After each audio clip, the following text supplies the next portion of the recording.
जैसा कि आपने भाग 1 में देखा कि एक बार काशी नगर की प्रसिद्ध वैश्या कबीर साहब के सत्संग से प्रभावित होकर सत्संग में पहुंच गई। कबीर साहब ने चंपाकली को मंत्र दीक्षा देकर सतभक्ति प्रदान की। उसके बाद चंपाकली सत्संगों में तो आने लगी, लेकिन कबीर साहब के पूर्व के भक्त एक वैश्या के सत्संग में आने पर चिंतित होने लगे। भक्त उसे सत्संग में तथा अपने गुरुदेव के संग रहने पर मना करने लगे।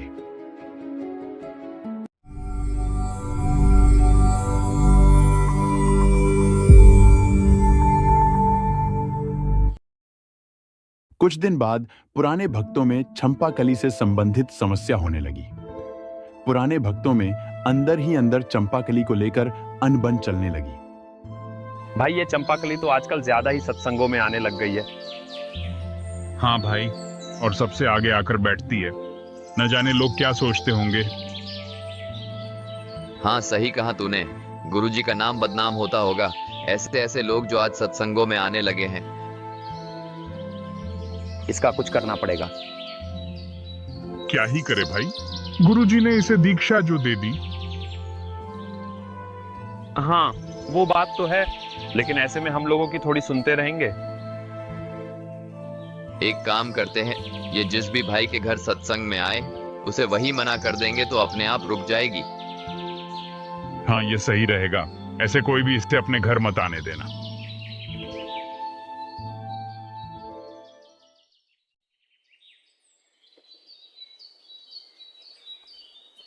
अगले दिन चंपाकली सत्संग के लिए किसी भक्त के घर आ रही थी।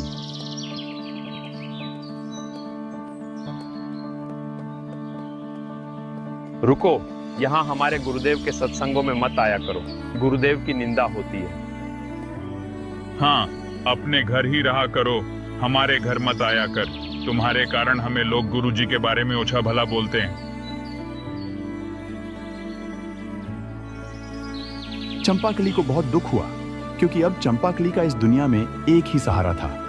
लेकिन क्या कर सकती थी? दुखी मन से रोती हुई वापस लौट आई। चंपाकली अब पुराने भक्तों के घर होने वाले सत्संगों में जाने से वंचित रहने लगी।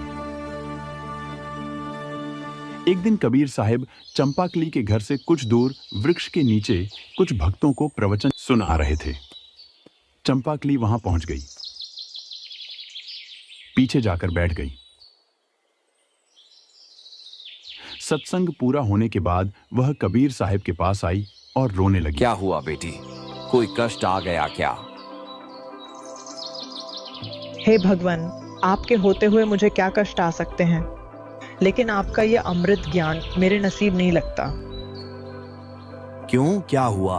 आजकल आप सत्संग में क्यों नहीं आती? हे भगवान, मैं तो चाहती हूँ कि सारा दिन आपके संग ही बिताऊं और सत्संग सुनती रहूं, लेकिन भक्त लोग मुझे सत्संग में आने से मना करते हैं। हे गुरुदेव, मेरे तो आप ही पिता हैं और आप ही माँ हैं। मैं कहाँ जाऊं? आपके दर्शन बिना मैं कैसे जी सकती हूँ? कोई बात नहीं बेटी, आप सत्संग में आया करो और जल्द ही सत्संग स्थल पर पहुंच जाया करो। कोई रोकेगा तो मैं देख लूंगा। अब चंपाकली सबसे पहले कबीर साहब और रविदास जी के साथ ही सत्संग में आने लगी। कबीर साहब सत्संगों के माध्यम से भक्तों को समझाना चाहते थे, लेकिन अपने आप को बुद्धिमान समझने वाले मंद बुद्धि के भक्त सत्य वचनों को टाल देते थे। भक्त पूर्व में चाहे कुछ भी कर्म किया हो, जिस कारण अगर वर्तमान में असहनीय पीड़ा से पीड़ित हो, तो उससे नफरत नहीं करनी चाहिए। ऐसी स्थिति में वह न जाने आपसे कितने गुना भक्ति करता है, चाहे उसके शरीर की चाम भी विकृत क्यों न हो, या चाहे पूर्व में उसने वेश्यावृत्ति भी क्यों ना की हो। वर्तमान में सच्ची भक्ति कर रहा है तो उसे भी सम्मान की दृष्टि से देखना चाहिए। प्रत्येक आत्मा उसी परमात्मा की है। स्थिति के आधार पर भेद मानने वाले को वह परमात्मा माफ नहीं करता। ऐसे में वे फिर भी मन में खोट लिए हुए थे तथा चंपाकली को धमकाने लगे। तुमने सुना नहीं हमने क्या कहा था? कल ही मुझे नगर के लोग कह रहे थे कि कैसा गुरु है तुम्हारा जो वेश्याओं को भी सत्संग में बुलाता है। चंपाकली के लिए तानों का सिलसिला अब भी खत्म नहीं हुआ था और सत्संग में जाना फिर रुक गया। चंपाकली बहन रोने लगी और वापस चली आती है। कबीर साहब भक्तों के मन का खुरापात समझ गए। अपने सत्संगों से बार बार समझाने की कोशिश करते रहे, लेकिन सब व्यर्थ हो जा रहा था। पुण्यात्माओं, सत्संग से पूर्व प्राणी अज्ञानवश न जाने क्या क्या अपराध कर बैठता है, परंतु संतों का संग पाकर जब वह सर्व बुरे कर्म त्याग देता है तो वह एक श्रेष्ठ मानव बन जाता है, अच्छा भक्त बनता है। उसे भी उतना ही सम्मान मिलना चाहिए। अपने सत्संगों से बार बार समझाने की कोशिश करते रहे, लेकिन सब व्यर्थ हो जा रहा था। कबीर साहब बहन चंपाकली के ही घर उपदेश देने जाने लगे। आसपास के सभी भक्तों में अफरा तफरी सी मच गई। अरे भाई, आज तो बड़ी अनहोनी हो गई। क्यों, क्या हुआ भाई? भाई, आज गुरुदेव खुद ही चंपाकली के घर गए हैं। क्या? ये क्या कह रहे हो तुम भाई? हाँ भाई, मैंने खुद देखा है और साथ भी कोई नहीं था। क्या तुम्हारा मतलब है कि गुरुदेव अकेले गए हैं?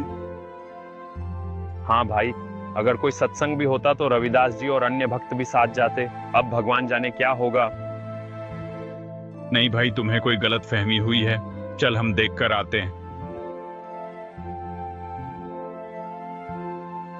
अब हर रोज कबीर साहब जी चंपाकली के घर जाते और सत्संग सुनाते तथा चंपाकली कबीर साहब के चरणों में बैठकर चरण सेवा करने लग जाती।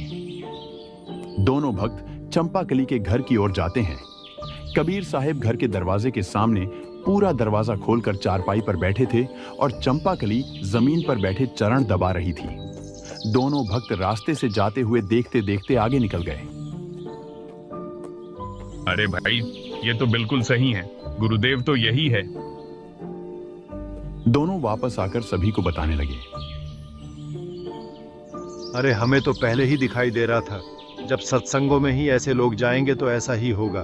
बुढ़ापे में उस कबीर का दिमाग काम करना बंद कर गया है।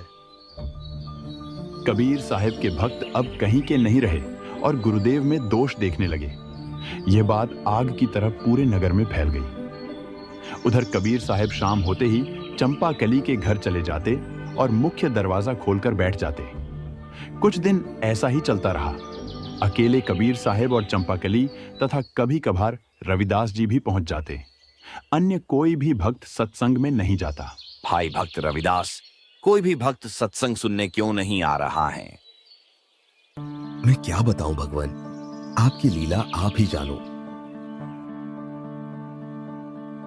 रविदास, एक काम करो, कल एक हाथी किराए पर ले आना। कल आर पार की परीक्षा होगी। कल इस बात का निर्णय हो जाएगा कि कौन भक्त है और कौन मात्र दिखावा कर रहे हैं। जो आपकी आज्ञा भगवान। और बेटी चंपाकली, कल आप सर्व आभूषण उसी तरह पहनना जैसा पूर्व में पहनती थी और तैयार रहना। जैसी आपकी आज्ञा गुरुदेव।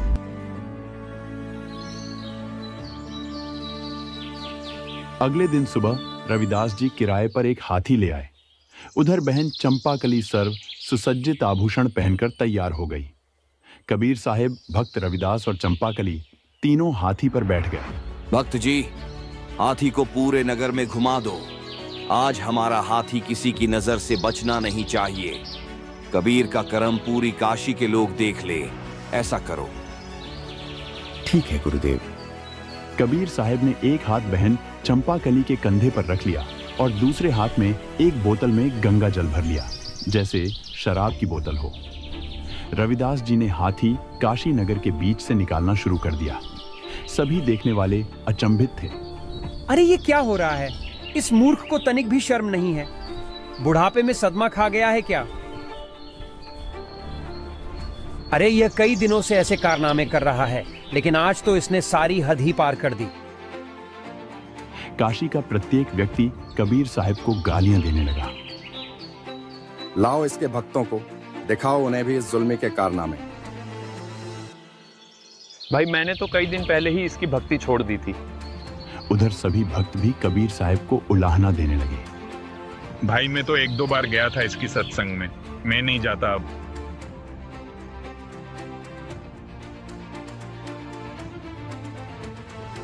भाई मुझे तो ये झंडू लेकर गया था, मैं इसे गुरु नहीं बनाया।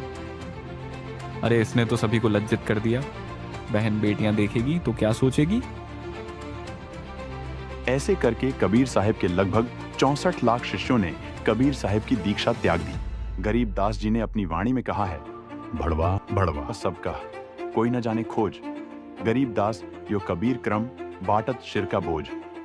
कबीर साहब को सभी भड़वा कहने लगे, लेकिन कबीर साहब अपने सिर से नकली भक्तों और शिष्यों का बोझ झाड़ रहे थे कि ये मुझे भगवान मानते हैं या अपने ही जैसा एक साधारण व्यक्ति। ये अनमोल ज्ञान जगत गुरु तत्वदर्शी संत रामपाल जी महाराज के सत्संगों का अंश मात्र है। संपूर्ण आध्यात्मिक ज्ञान के लिए सुनिए संत रामपाल जी महाराज के मंगल प्रवचन। आप संत रामपाल जी महाराज जी के मंगल प्रवचन संत रामपाल जी महाराज एप्लीकेशन पर भी सुन सकते हैं तथा उनके द्वारा लिखी पुस्तकें भी डाउनलोड कर सकते हैं।